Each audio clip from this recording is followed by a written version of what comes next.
Hello, everybody. Welcome back to Art and Outdoor Life here with John. So, today I'm painting a boat and a cove.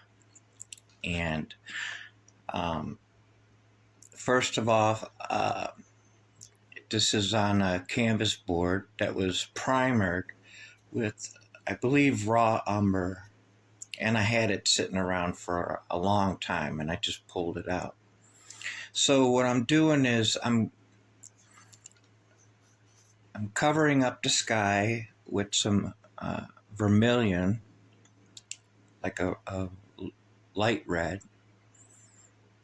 and I'm looking for an orange sky, something like I want a very bright,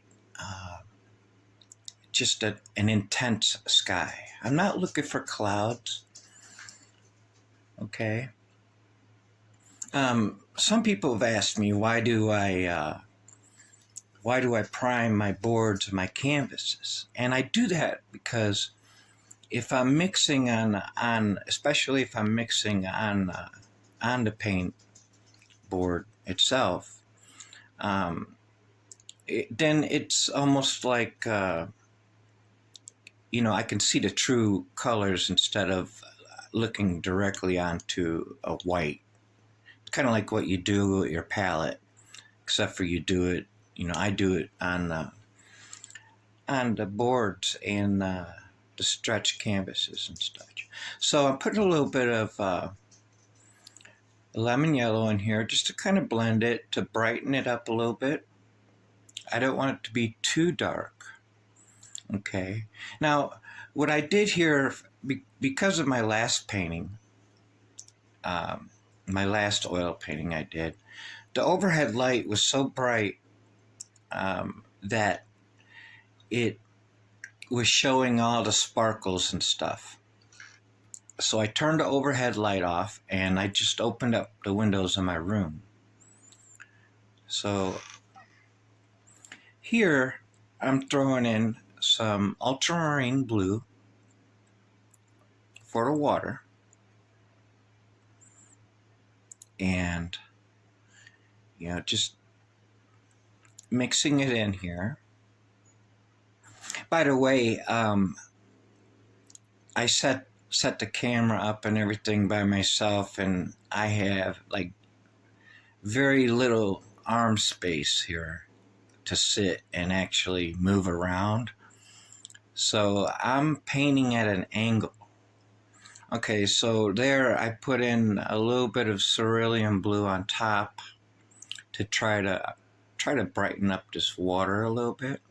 And there, now I'm going to put a little bit of sky blue, very light color blue, to blend in here. That's the sky blue, and it's really nice color when you're going over with these blues. It blends very well, and I didn't want the water to be very dark. I wanted it to be kind of lightened up a little bit, and I like that light contrast with the sky. So a lot of people don't put the horizon line in the middle of a painting, but I did here. And this, across the middle. Usually painters will put the horizon line below at about 1/3 or 2/3 up. So here's a little bit more yellows and then some yellow ochre. Just kind of blending in the sky a little bit.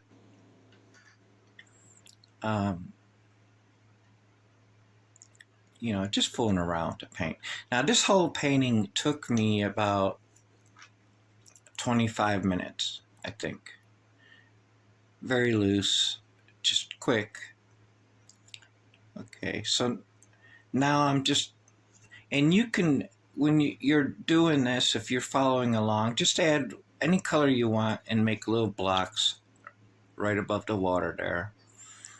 And these are like little houses or boat houses, or maybe a bed and breakfast and a pub, and you know maybe there's an art gallery going on that little strip there above the cove.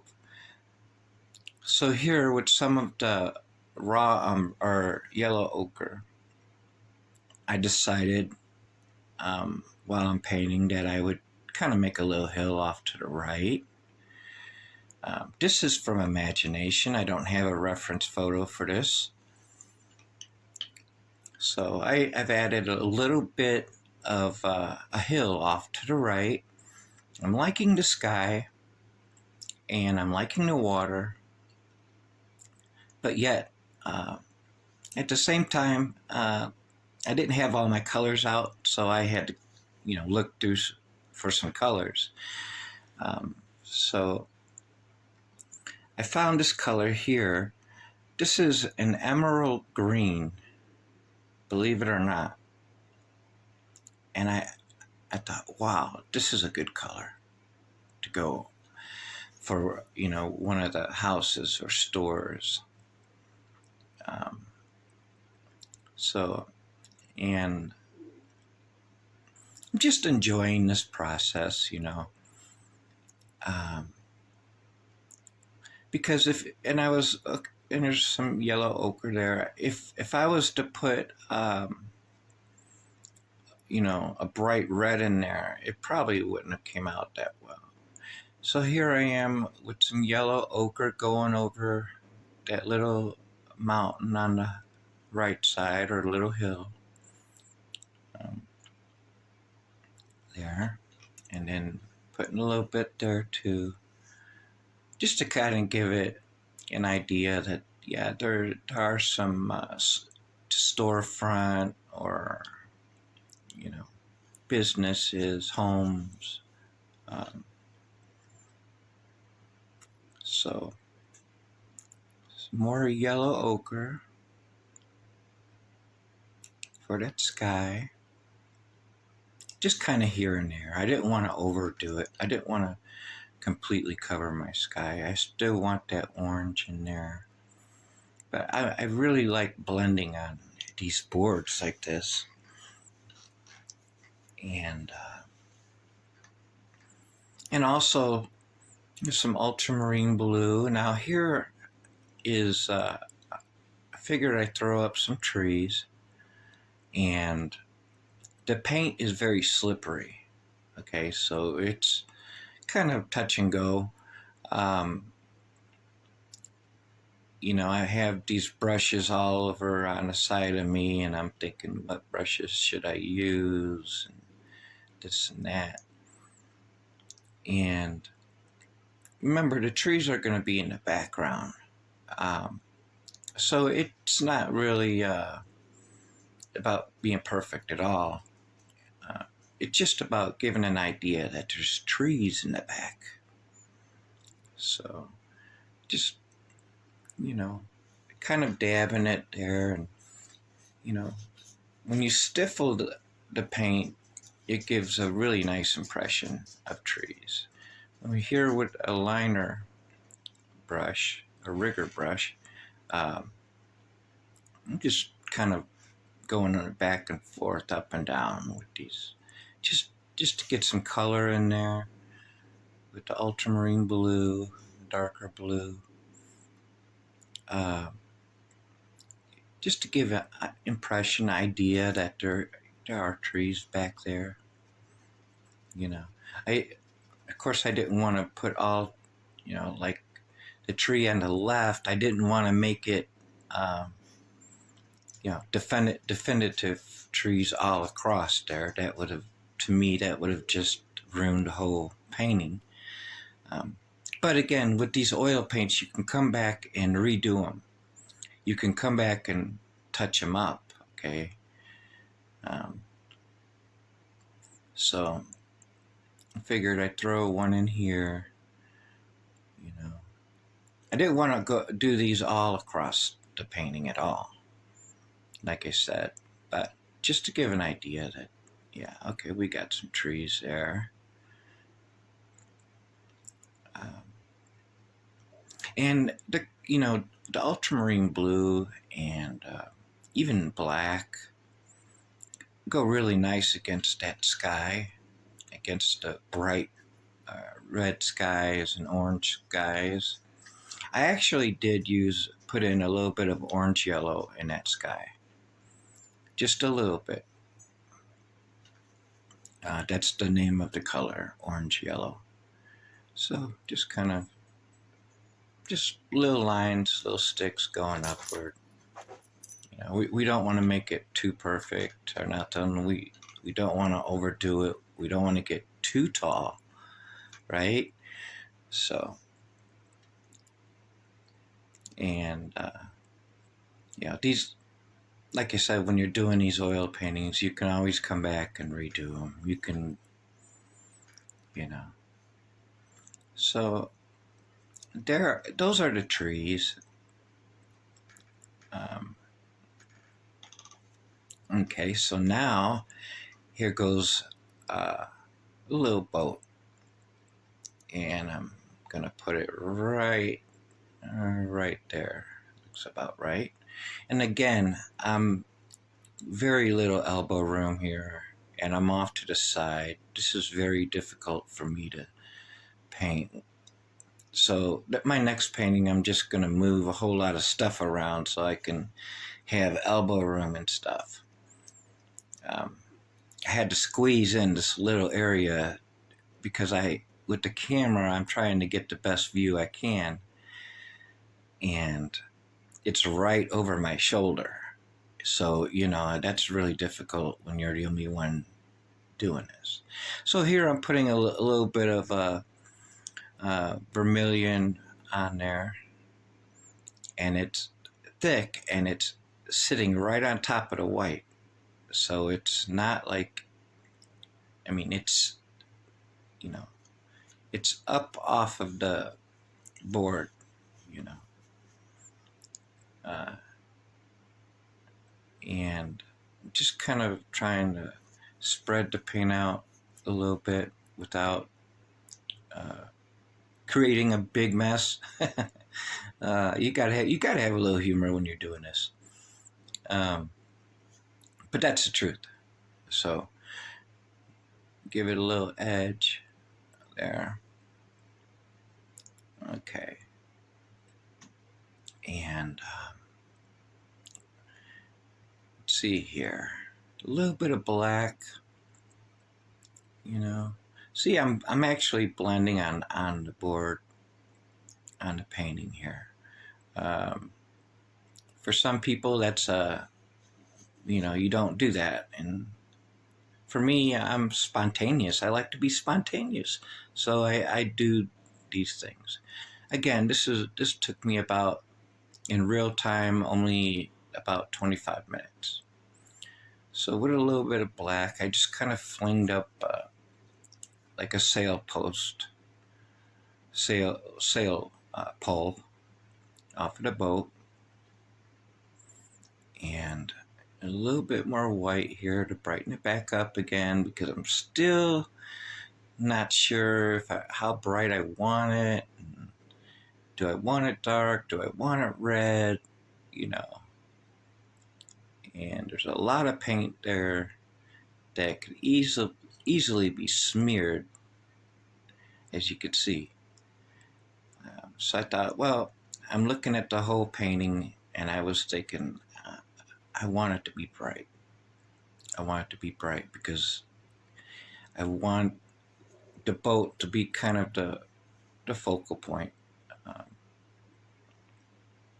Just going up the post a little bit,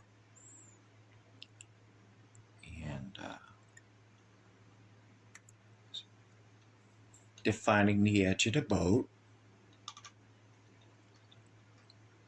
Okay, so with some of the titanium white here, just kind of going along the shoreline.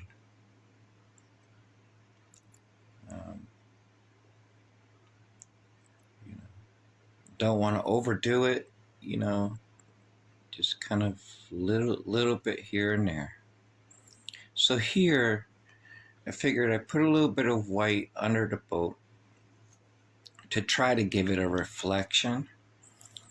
And then with the palette knife, just barely scrape down a little bit gently, just to give the, try to give a little reflection from that boat into the water. I didn't realize until after I was done with the painting that, and I'm doing it along the shoreline here too, and then try to get the bottom of those buildings to come down into the water as well as a reflection.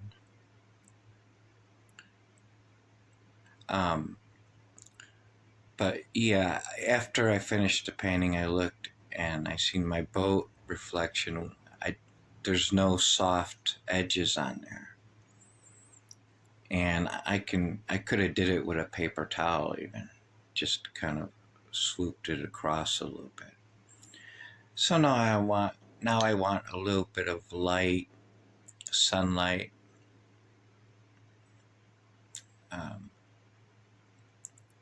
I mean, you can take it how you want. You could take it as moonlight, or you could take it as sunlight. The sun coming up or the sun going down.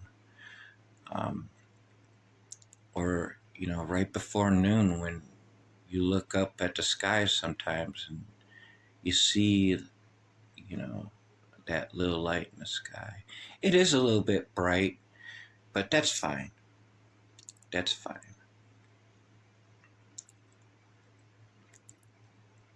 And just my apologies about the camera here.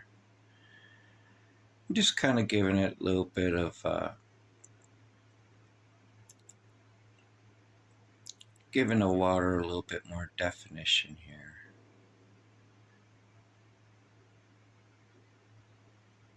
Using white,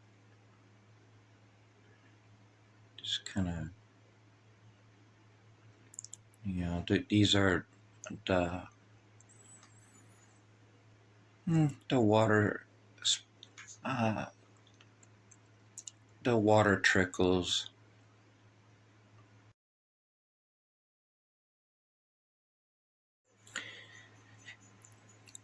And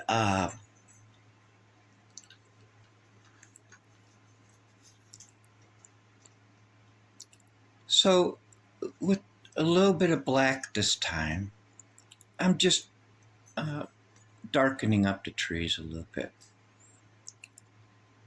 I don't want to overdo it because they are supposed to be in the background, but just with a little bit of black, just kind of touching up on the trees here.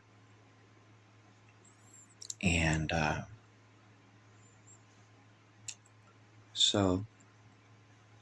and I really, really, really hope that you guys are having a wonderful, wonderful morning or afternoon, evening, no matter what time you guys are watching this. So with these reflections, I always like to put some kind of a line going through to distinguish in this case the shoreline into the water. So that's what I'm doing with the white going across there. And that I want to wish you guys in here I'm going to turn the light on, the overhead light, so you could see what it looks like with the overhead light. You guys have a good day. Peace and love, Johnny.